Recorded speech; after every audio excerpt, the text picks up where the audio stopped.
ցորենը, բենզինը, այս ամեն ինչի հետևանք են։ Իհարկե, այո, դա հաստատված խաղաղության հետևանք են, ամրապնդող գործոն են, երաշխիք են, հաստատված խաղաղության դրսևորում են։ Այլ պայմաններում ինչպես եք պատկերացնում, այսինքն տասնամյակներ չգործած երթուղին, այն է Ղազախստանից կամ Ռուսաստանից Ադրբեջանի տարածքով Հայաստան բեռների առաքումը կամ ել չասած երկկողմ առևտուր, այսինքն Հայաստանի Հանրապետությունում եղած հայկական հայաստանյան ընկերությունները ադրբեջանական ընկերություններից առնում են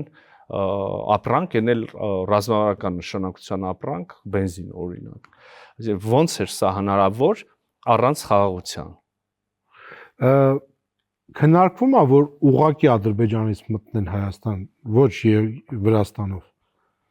Դա էլ է քննարկվում եւ կարծում եմ, որ որքան մենք առաջ գնանք խաղաղության ինստիտուցիոնալացման ուղղությամբ, որքան ավելի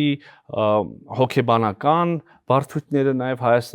հասարակությունների մոտ մենք չենք կարող չխոստովանել, որ դրանք այնուամենայնիվ կան, որքան էս հոգեբանական բարդությունները հետին պլան գնան, որքան ավելի փոխվստահություն հաստատվի, որքան ավելի արդեն փորձի համագործակցության փորձի հիման վրա կարող առաջ գնալ, այդպիսի սցենարները շատ ավելի իրատեսական կդառնան։